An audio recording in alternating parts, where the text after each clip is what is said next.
தேவன் நான் உன்னை விட்டு விலகுவதும் இல்லை உன்னை கைவிடுவதில்லை இல்லைன்னு சொல்றப்போ அதனுடைய அர்த்தம் என்னது? அவர் கூட இருந்து உதவி செய்வார்னு அர்த்தம்.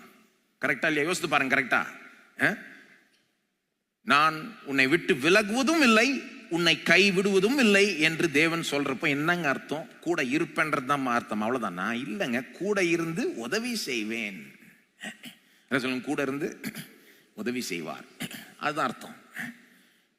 இது ஆதியாகமம் 28 நான் நினைக்கிறேன் முதல் முறையாய் அந்த பதம் வருகிறது, கிட்டத்தட்ட வருது. நான் உனக்கு சொன்னதை செய்யும் அளவும் உன்னை கைவிடுவது இல்லை.